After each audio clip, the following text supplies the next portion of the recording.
পরম করুণাময় মহান আল্লাহ তাআলার নামে শুরু করছি, যিনি অত্যন্ত মেহেরবান। মদিনার উপকণ্ঠে একজন ইহুদি আলেম স্থির চিত্তে পায়চারি করছিল। তিনি বারবার মদিনা থেকে মক্কায় যাওয়ার রাস্তার দিকে দৃষ্টিপাত করছিলেন। তিনি অস্থির হয়ে ভাবতে লাগলেন, এতক্ষণে তো তার শিষ্যদের চলে আসার কথা। এইভাবে বেশ কিছুক্ষণ অস্থিরভাবে পায়চারি করার পর তিনি তার ঘরে চলে গেলেন। প্রচণ্ড অস্থিরতার মধ্যে সারা রাত কেটে গেল। তিনি দুই চোখের পাতা এক করতে পারলেন না। কয়েকদিন আগে তিনি বিভিন্ন মানুষের নিকট থেকে শুনতে পেয়েছেন, মক্কার বিখ্যাত কুরাইশ বংশের বনু হাশিম গোত্রের আব্দুল মুত্তালিবের একটি নাতির জন্ম হয়েছে।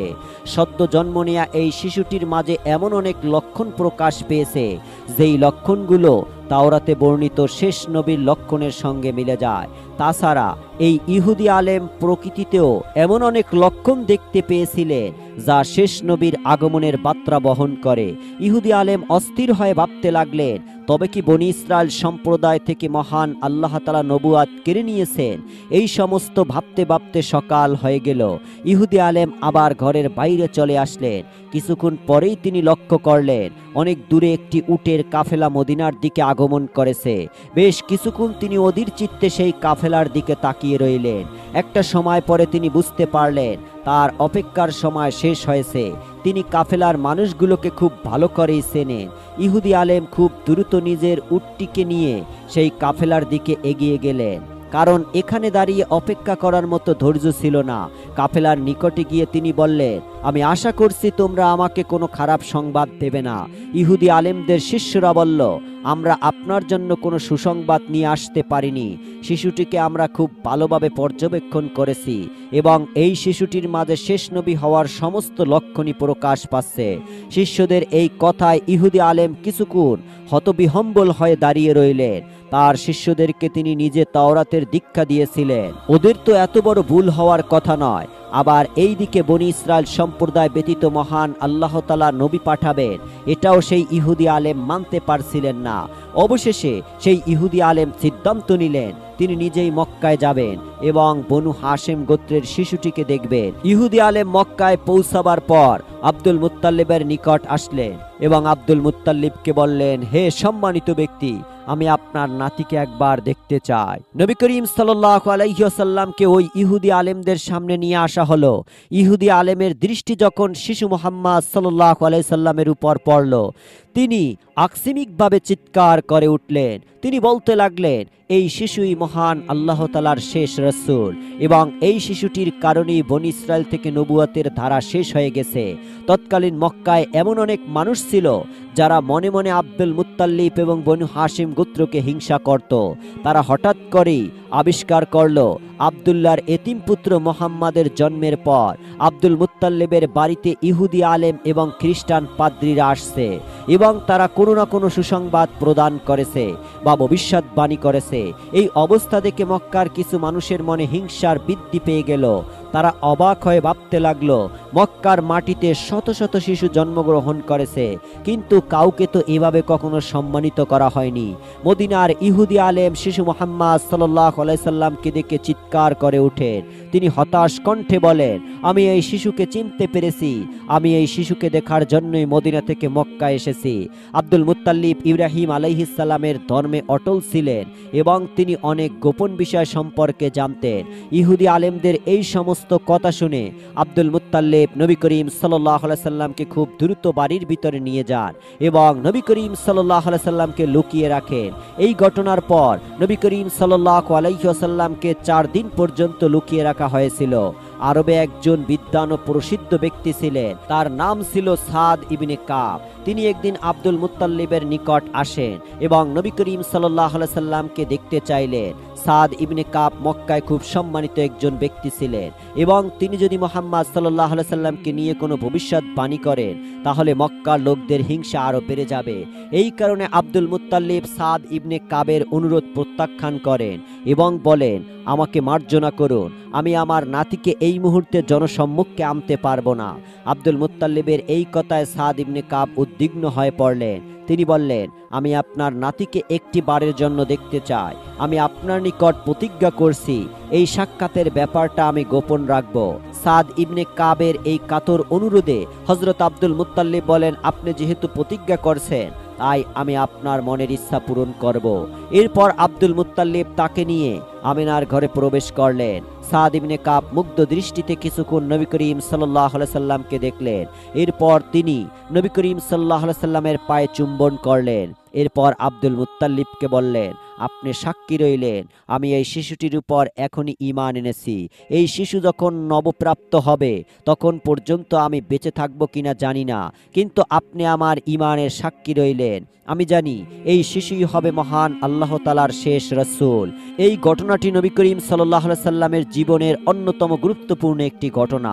নবী করিম সাল্লাল্লাহু আলাইহি সাল্লামের জন্মের ৭ম দিনে আব্দুল মুত্তালিব রাসূলুল্লাহ সাল্লাল্লাহু আলাইহি সাল্লামের আকিকা করলেন এবং মক্কায় সকলকে আকিকার দাওয়াতে আমন্ত্রণ করলেন। সেই সময় কেউ একজন আব্দুল মুত্তালিবের নিকট মুহাম্মদ নামের অর্থ জানতে চাইলেন। আব্দুল মুত্তালিব বললেন, মুহাম্মদ শব্দের অর্থ প্রশংসিত। মক্কার লোকেরা অবাক হয়ে বললেন, এমন নাম আমরা আগে কখনো শুনিনি। অন্যদিকে শত্রুদের একটি দল ক্রমাগতভাবে নবী করিম সাল্লাল্লাহু আলাইহি সাল্লামের সন্ধান করছিল। আব্দুল মুত্তালিবকে সাদ ইবনে কাব সহ আরো অনেকেই সাবধান করেছিলেন, এই শিশুর অনেক শত্রু হবে, তাই এই শিশুকে রক্ষা করার জন্য সর্বোচ্চ চেষ্টা করতে হবে। এই কারণে আব্দুল মুত্তালিব নবী করিম সাল্লাল্লাহু আলাইহি সাল্লামকে মক্কা থেকে অন্য কোনো স্থানে স্থানান্তরণ করতে চেয়েছিলেন। নবী করিম সাল্লাল্লাহু আলাইহি সাল্লামের নিরাপত্তার জন্য আব্দুল মুত্তালিব লক্ষ্য করলেন প্রায় ইহুদিরা মক্কা এসে এখানকার পরিস্থিতি নিয়মিত পর্যবেক্ষণ করছে। এই বিষয়টি লক্ষ্য করে আব্দুল মুত্তালিব যথেষ্ট পরিমাণ উদ্বিগ্ন হয়ে পড়লেন। এইদিকে ইহুদিরা বহু আগে থেকেই নবী করিম সাল্লাল্লাহু আলাইহি ওয়াসাল্লামের জন্ম রোধ করার চেষ্টা করে আসছিল। তারা প্রায়শ নবী করিম সাল্লাল্লাহু আলাইহি ওয়াসাল্লামের পূর্বপুরুষ যেমন আব্দে মোনাফ, হাশেম, আব্দুল মুত্তালিব এবং নবী করিম সাল্লাল্লাহু আলাইহি সাল্লামের পিতা আব্দুল্লাহর উপর সূরাগুপ্তা হামলা করার চেষ্টা করত। নবী করিম সাল্লাল্লাহু আলাইহি সাল্লামের পিতা আব্দুল্লাহ যখন যৌবনে পদার্পণ করেন তখন তিনি ইহুদিদের সমস্ত ষড়যন্ত্রের কেন্দ্রবিন্দু হয়ে উঠলেন। ইহুদিদের টার্গেট ছিল যে কোনোভাবেই হোক আব্দুল্লাহকে এই দুনিয়া থেকে বিদায় করতে হবে, কারণ ইহুদিরা ভেবেছিল যদি নবী করিম সাল্লাল্লাহু আলাইহি সাল্লামের পিতা আব্দুল্লাহকে কোনোভাবে হত্যা করা যায় তাহলে নবী করিম সাল্লাল্লাহু আলাইহি সাল্লামের জন্ম রোধ করা যাবে। তারা নবী করিম সাল্লাল্লাহু আলাইহি সাল্লামের পিতা আব্দুল্লাহকে চিনতে সক্ষম হয়েছিলেন। তারা বুঝতে পেরেছিলেন আব্দুল্লাহ বিন আব্দুল মুত্তালিবের উরুসে মহান আল্লাহ তাআলার শেষ নবীর জন্ম হবে। তারা ভেবেছিলেন যদি আব্দুল্লাহর বিবাহের পূর্বেই তাকে কোনোভাবে হত্যা করা যায় তবে মহান আল্লাহ তাআলা রাসূলের আগমন এই পৃথিবীতে আর হবে না। সেই উদ্দেশ্যে তারা সূরাগুপ্তা হামলা চালায় এবং সেই হামলায় ব্যর্থ হয়ে যায়। এই ঘটনার কিছুদিন পরে আব্দুল্লাহর সঙ্গে আমিনার বিয়ে সম্পন্ন হয়। আব্দুল্লাহ এবং আমিনার বিয়ের ফলে ইহুদিরা আরো বেশি পরিমাণে উদ্বিগ্ন হয়ে পড়ে, কারণ তাদের একমাত্র লক্ষ্য ছিল নবী করিম সাল্লাল্লাহু আলাইহি সাল্লামের জন্ম যে কোনো উপায়ে আটকে দেয়া। আব্দুল্লাহর বিয়ের কিছুদিনের মধ্যেই তারা একটি সুযোগ পেয়ে যায়। আব্দুল্লাহ বিন আব্দুল মুত্তালিব কোনো একটি কাজের উসিলায় মদিনায় গমন করেন এবং মদিনায় ছিল ইহুদিদের কেন্দ্রস্থল। মদিনায় সফরকালীন অবস্থায় ইহুদিরা খুবই কৌশলে আব্দুল্লাহর উপর বিষ প্রয়োগ করে এবং এই বিষের কারণে আব্দুল্লাহ ইন্তেকাল করেন। আব্দুল্লাহ ইন্তেকাল করার পর ইহুদিরা অনেকটাই নিশ্চিত বোধ করতে লাগলো এখন শুধু জানতে হবে আব্দুল্লাহর ঘরে কোনো সন্তানের জন্ম হয়েছিল কিনা। যদি এটা নিশ্চিত করা যায় তিনি নিঃসন্তান ছিলেন তবে আর কোনো ঝামেলাই অবশিষ্ট থাকবে না। আর যদি জানা যায় তার ঘরে সন্তানের জন্ম হয়েছে তবে অবশ্যই সেই সন্তানকে হত্যা করতে হবে। ইহুদিদের একটি দল গঠন করা হয়েছিল যারা বিশেষভাবে এই কাজের জন্য মদিনা থেকে মক্কায় আগমন করে। মক্কায় গিয়ে তারা জানতে পারল আব্দুল্লাহর ঘরে কোনো সন্তান জন্ম নেয় নাই এবং সংবাদ পেয়ে তারা খুব খুশি এবং নিশ্চিন্ত মনে মদিনায় ফেরত আসলো। মদিনা থেকে শাম দেশ পর্যন্ত যেখানে যত ইহুদিরা বসবাস করত সবার নিকটই এই সুসংবাদ পৌঁছে দেওয়া হলো। সবাইকে বলা হলো আমাদের উপরে যেই বিপদের আশঙ্কা ছিল তা দূর হয়ে গেছে। মদিনা থেকে শাম পর্যন্ত এই আনন্দ উদযাপন করা হলো এবং ইহুদিরা খুবই নিশ্চিন্ত বোধ করলো। তবে ইহুদিরা এখানে একটি বড় ভুল করেছিল।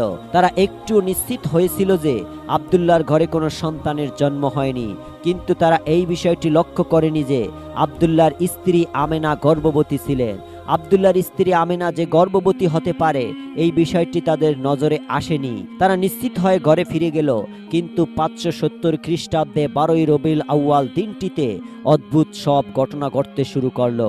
সাধারণ মানুষ এই ব্যাপারে অজ্ঞ থাকলেও ইহুদি পণ্ডিতরা ভয়ানক উদ্বিগ্ন হয়ে পড়লেন, কারণ শেষ নবীর জন্মের সময় যেই সমস্ত লক্ষণের কথা তাওরাত কিতাবে লিখিত আছে সেই সমস্ত লক্ষণগুলো প্রকাশ পেতে শুরু করলো। ইহুদি পণ্ডিতরা অবাক হয়ে ভাবতে লাগলো, এটা কিভাবে সম্ভব হলো, শেষ নবীর জন্ম কিভাবে হলো? কারণ তারা পূর্ণ বিশ্বাসের সঙ্গে নবী করিম সাল্লাল্লাহু আলাইহি সাল্লামের পিতাকে বিষ প্রয়োগ করে হত্যা করছিল।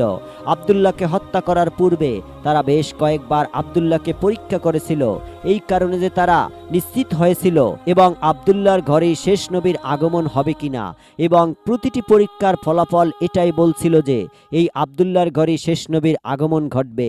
সেই আব্দুল্লাহ তো ইন্তেকাল করেছে, তবে এটা কেমন করে হলো এটা ইহুদি পণ্ডিতরা বুঝতে পারছিলেন না। তারা অবাক হয়ে আলোচনা করছিলেন যে আব্দুল্লাহর ঘরে তো সেই শিশুর জন্ম হয়নি, এখন যদি অন্য কারো ঘরে শিশুর জন্ম হয় তবে এটা আরো ভয়ঙ্কর ব্যাপার হবে, কারণ এটা তাহলে তাওরাত গ্রহণের বিপরীত হয়ে যাবে। তখন তারা খুব দ্রুত একটি দল গঠন করলো। এই দল মক্কায় গিয়ে প্রকৃত ঘটনা সম্পর্কে খোঁজখবর করতে লাগলো। কিন্তু মহান আল্লাহ তাআলা হচ্ছেন সর্বোত্তম পরিকল্পনাকারী।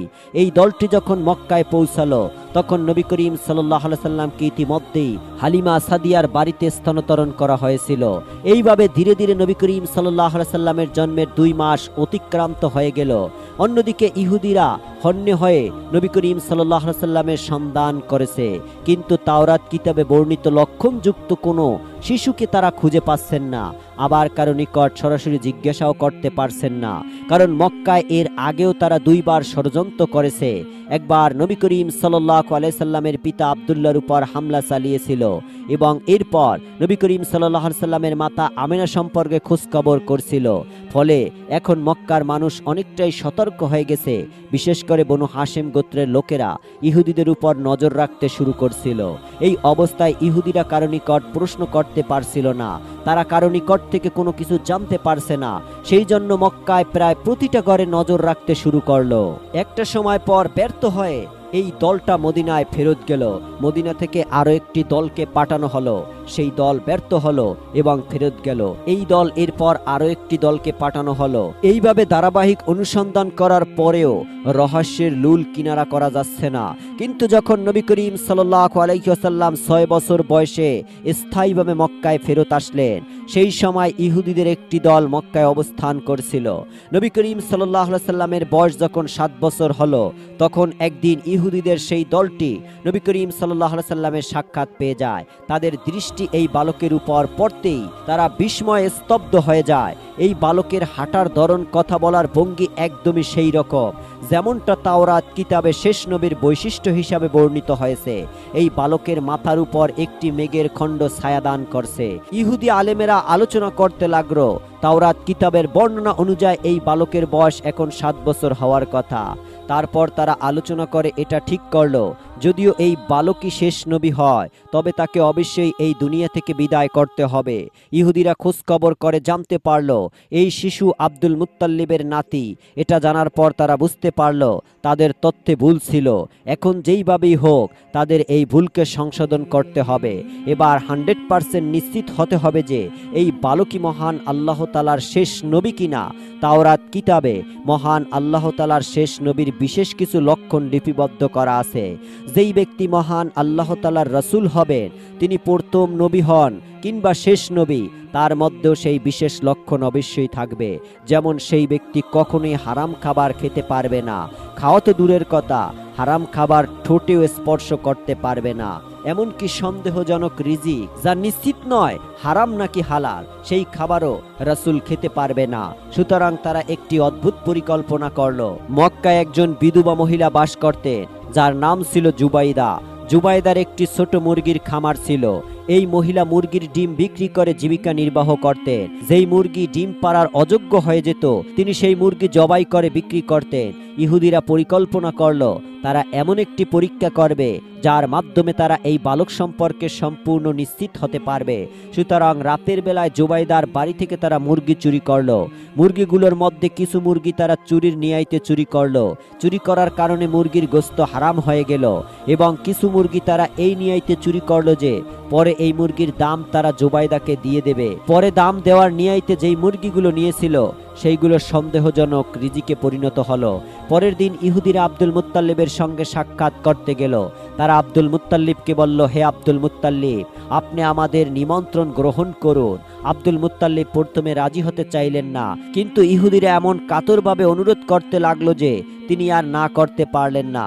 ইহুদিরা বলল, আমরা শুধু আপনাকে নয় বরং বনু হাশেম গোত্রের সমস্ত পুরুষ এবং সমস্ত বালকদেরকে নিমন্ত্রণ করছে। আপনার নিকট আমাদের একান্ত নিবেদন, বনু হাশেম গোত্রের প্রত্যেক পুরুষ এবং বালক যেন এই নিমন্ত্রণ রক্ষা করে। আব্দুল মুত্তালিব বললেন, বনু হাশেম গোত্রের সকলকেই আপনাদের এই নিমন্ত্রণ রক্ষা করবে। ইহুদিরা তাদের কার্য সফল করে ফেরত গেল এবং নিমন্ত্রণের জন্য খাবারের আয়োজন করতে লাগলো। যথাসময়ে আব্দুল মুত্তালিব বনু হাশেম গোত্রের সমস্ত পুরুষ এবং বালকদেরকে সঙ্গে নিয়ে নিমন্ত্রণ রক্ষা করতে গেলেন। ইহুদিরা আব্দুল মুত্তালিবকে উদ্দেশ্য করে বললেন, আপনি মক্কার প্রধান এবং আপনি মক্কার সবচেয়ে সম্ভ্রান্ত ব্যক্তি, এই নিমন্ত্রণের আয়োজন আপনার সম্মান করাই হয়েছে, দয়া করে খাবার গ্রহণ করুন। আব্দুল মুত্তালিব বলেন, যতক্ষণ না পর্যন্ত আমার নাতি মোহাম্মদ খাওয়া শুরু না করবে আমরা কেউই খাবার গ্রহণ করব না। ইহুদিরা ঠিক এটাই চাচ্ছিল, ফলে সকলের দৃষ্টি নবী করিম সাল্লাল্লাহু আলাইহি সাল্লামের দিকে চলে গেল। তারা নবী করিম সাল্লাল্লাহু আলাইহি সাল্লামকে বললেন, হে মোহাম্মদ, আপনি খাবার গ্রহণ করুন। নবী করিম সাল্লাল্লাহু আলাইহি সাল্লাম বললেন, এই খাবার আমাদের জন্য নয়, এই খাবার গ্রহণ করা দূরের কথা, এই খাবার আমার ঠোঁট স্পর্শ করবে না। ইহুদিরা বলল, তবে আমাদেরকে অনুমতি দিন, আমরা আপনাকে খাওয়ানোর চেষ্টা করব এবং দেখব কি কারণে এই খাবার আপনার ঠোঁট স্পর্শ করবে না। নবী করিম সাল্লাল্লাহু আলাইহি সাল্লাম মুস্কি হেসে বললেন, আমি অনুমতি দিলাম। এরপর ইহুদিরা রুটির সঙ্গে গোশতের ঝোল মাখিয়ে রাসূলুল্লাহ সাল্লাল্লাহু আলাইহি সাল্লামের দিকে বাড়িয়ে দিল। কিন্তু অদ্ভুত ব্যাপার হলো, সেই রুটি নবী করিম সাল্লাল্লাহু আলাইহি সাল্লামের ঠোঁটের নিকট পৌঁছানোর সঙ্গে সঙ্গে মনে হলো কেউ জোর করে তাদের হাত থেকে রুটি কেড়ে নিয়েছে এবং সেই রুটি দস্তারখানায় পড়ে গেল। একবার, দুইবার, এমনকি 10 বার চেষ্টা করা হলো, কিন্তু রুটি কোনোভাবেই নবী করিম সাল্লাল্লাহু আলাইহি সাল্লামের ঠোঁট স্পর্শ করতে পারল না। রুটিটা যখনই ঠোঁটের নিকটে পৌঁছায় তখনই হাত খুলে যায় এবং রুটি নিচে পড়ে যায়। ইহুদিরা বাহ্যিকভাবে হতবাক হলেও মনে মনে খুব খুশি হলো, কারণ তাদের নিকট অর্ধেক আলামত পরিপূর্ণ হয়েছে, এটা হারাম খাবার। এখন তারা সন্দেহজনক খাবার নিয়ে আসার পরিকল্পনা করলো।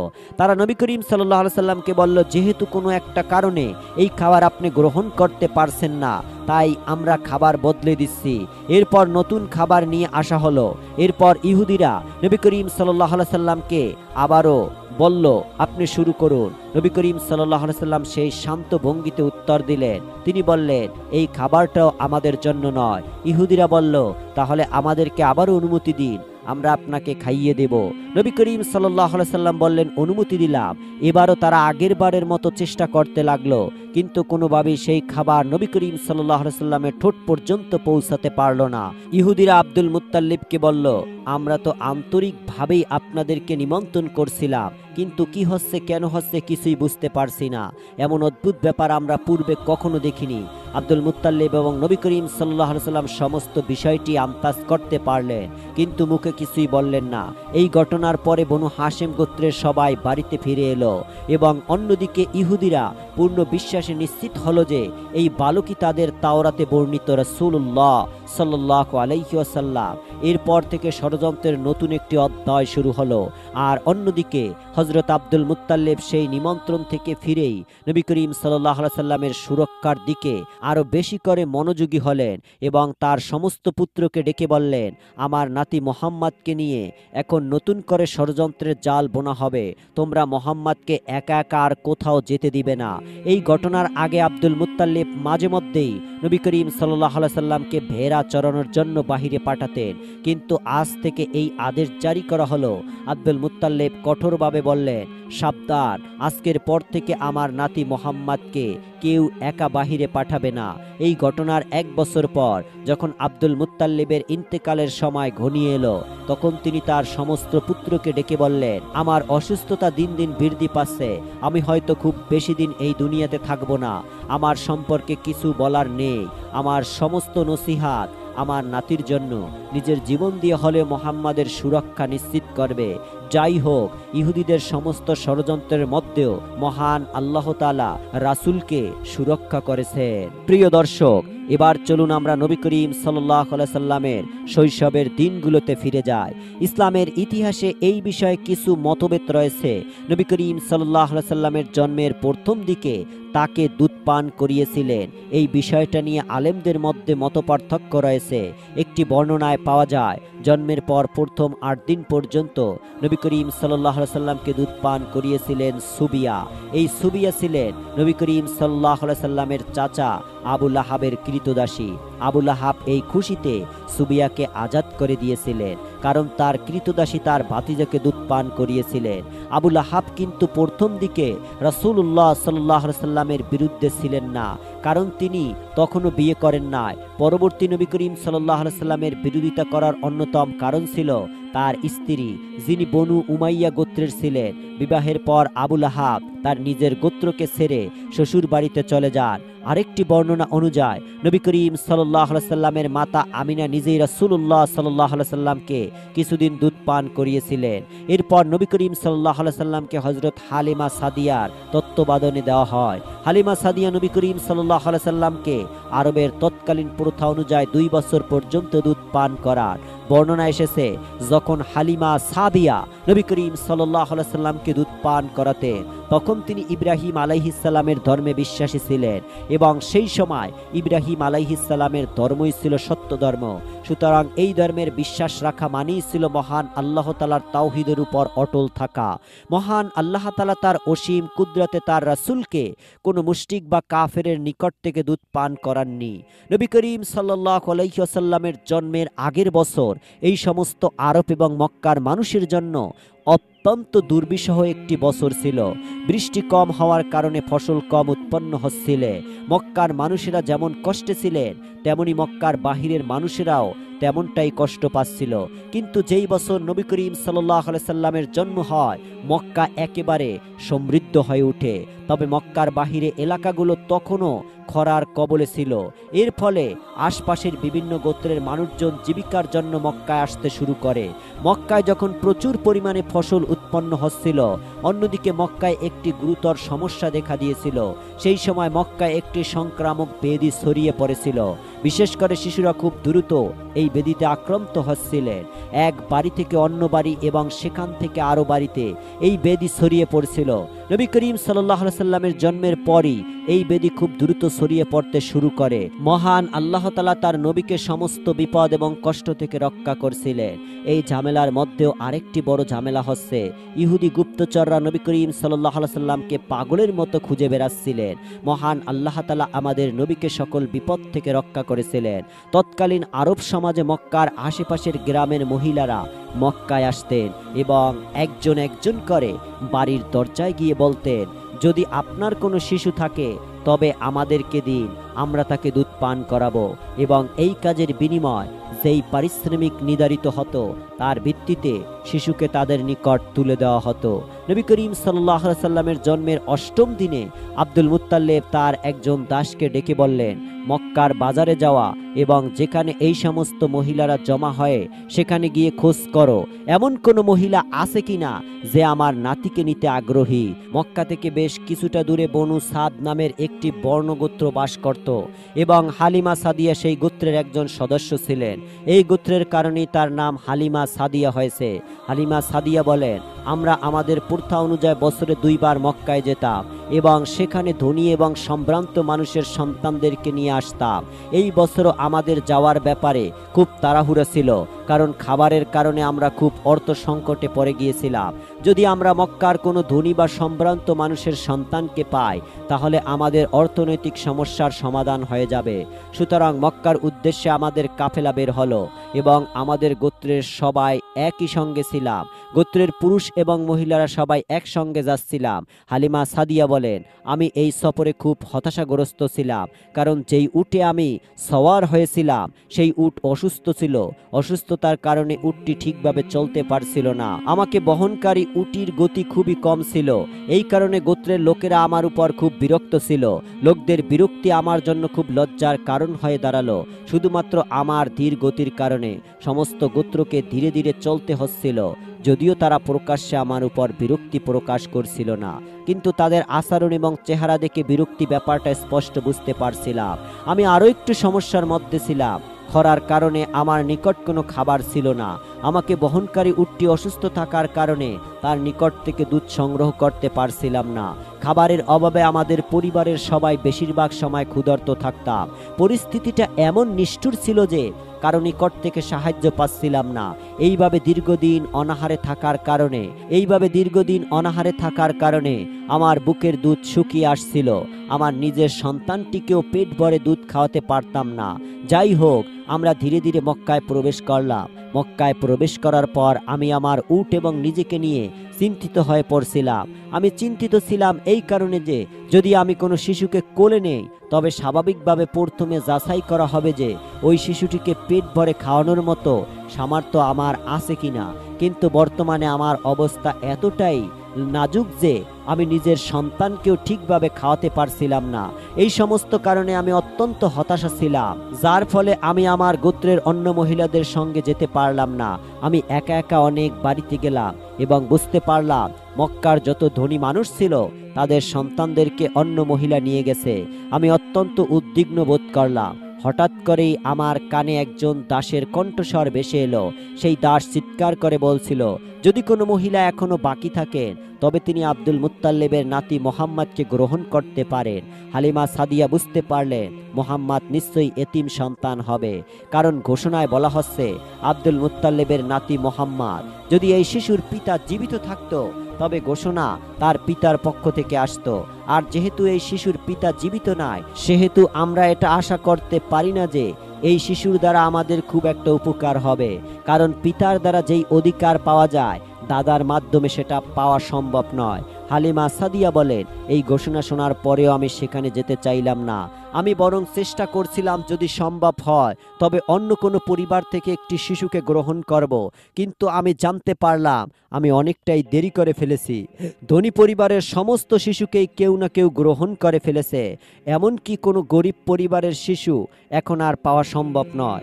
অতএব আমি খুবই হতাশ চিত্তে আব্দুল মুত্তালিবের নিকটে পৌঁছালাম।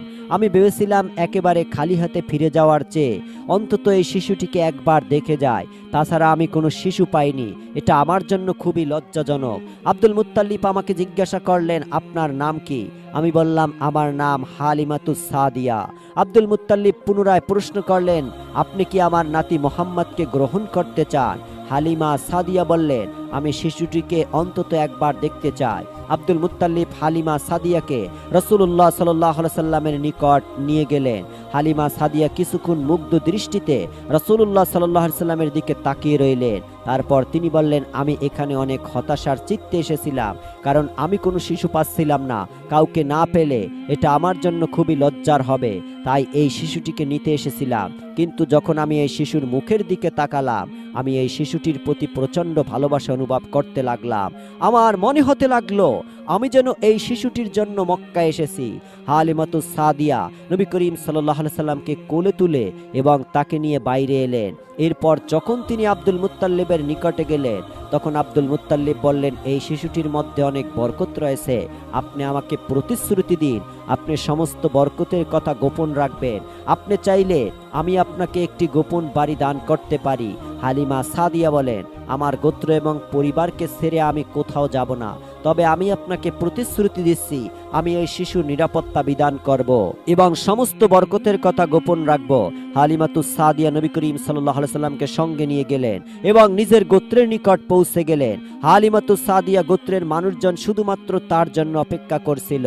যখন কাফেলা চলতে শুরু করলো, তখন সবাই অবাক হয়ে হালিমা সাদিয়ার উটটিকে দেখছিল। যেই উট অসুস্থতার কারণে ঠিকভাবে চলতে পারছিল না, সেই উট এত দ্রুত পথ চলতে লাগলো যে অনেক তেজি ঘোড়াও সেই উটের সঙ্গে পাল্লা দিয়ে কুলাতে পারছিল না। হালিমাতুস সাদিয়া যথেষ্ট পরিমাণে অবাক হয়ে ভাবতে লাগলেন, যেই উট এতটা অসুস্থ ছিল সেই উটের এমন কি হলো যে এতটা শক্তি ফিরে পেয়েছে। যখন দুপুরবেলা খাবারের সময় হলো তখন হালিমা সাদিয়া আরো অবাক হয়ে দেখলেন, যেই উট অসুস্থতার কারণে দুধ দিতে পারছিল না সেই উট এত পরিমাণে দুধ ছিল যে নিজের পরিবারের সবাই তৃপ্তি সহকারে দুধ পান করার পরেও তার গোত্রের অনেক মানুষকেও তিনি দুধ পান করতে দিলেন। এরপর দুধ শেষ হলো না। এবার হালিমা সাদিয়া আব্দুল মুত্তালিবের কথার মর্ম খুব ভালোভাবে বুঝতে পারলেন। আব্দুল মুত্তালিব বলছিলেন, সাবধান, আপনি যদি কোনো অদ্ভুত ঘটনা দেখতে পান তবে সেটা কাউকে বলবেন না, কারণ এই শিশুর শত্রু সংখ্যা অনেক বেশি। হালিমা আরও একটা বিষয় খুব ভালোভাবে লক্ষ্য করলেন, এক খণ্ড মেঘ এই শিশুটিকে ক্রমাগতভাবে ছায়া দিচ্ছে। এই মেঘের কারণে পথ চলতে হালিমা সাদিয়ার কষ্ট হচ্ছে না।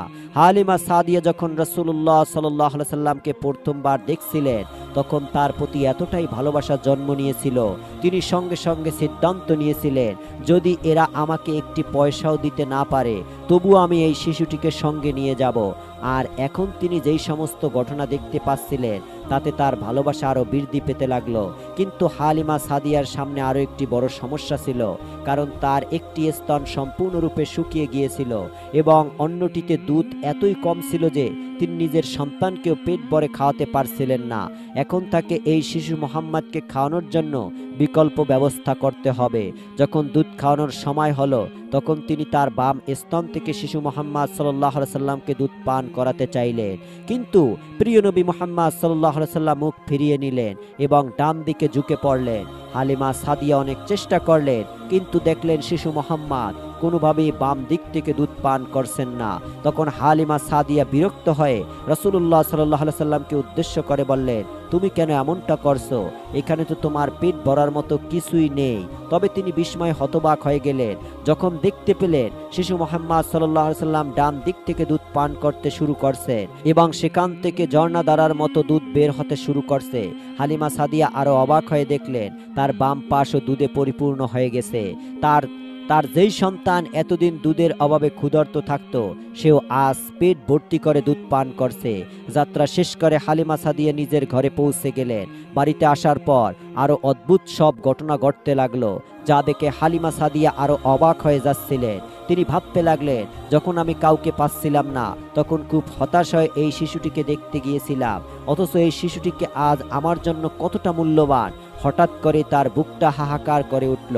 একটা সময় পর এই শিশুটি তার নিজের বাড়িতে চলে যাবে, তখন আমি আমার এই সন্তানটিকে ছেড়ে কিভাবে থাকব? এবং এই দুঃখবোধে হালিমা সাদিয়ার মনটা ভারাক্রান্ত হয়ে উঠল। তিনি পরম ভালোবাসায় রাসূল করিম সাল্লাল্লাহু আলাইহি সাল্লামকে বুকের সঙ্গে চেপে ধরলেন। সুবহানাল্লাহ। প্রতিদিন সকালে হালিমা সাদিয়া তার পশুগুলিকে ঘাস খাওয়ানোর জন্য বাহিরে পাঠিয়ে দিতেন এবং অদ্ভুত ব্যাপার হলো গোত্রের সবার পশু ক্ষুধার্ত হয়ে ফেরত আসতো, কিন্তু হালিমা সাদিয়ার পশুগুলো পেট ভরে ঘাস খেয়ে আসতো। গোত্রের সবাই অবাক হয়ে দেখত যে সমস্ত পশুগুলো একসঙ্গে এক স্থানে যাচ্ছে, কিন্তু গোত্রের অন্যান্য পশুগুলো দুর্বল হয়ে পড়ছে আর হালিমা সাদিয়ার পশুগুলো দিন দিন স্বাস্থ্যবান হচ্ছে। হালিমা সাদিয়া বললেন, যখন এই শিশু আমার বাড়িতে এসেছিল সেই সময় আমার বাড়িতে 22টি পশু ছিল, যার মধ্যে ছিল ভেড়া, ছাগল, উট এবং অন্যান্য পশু।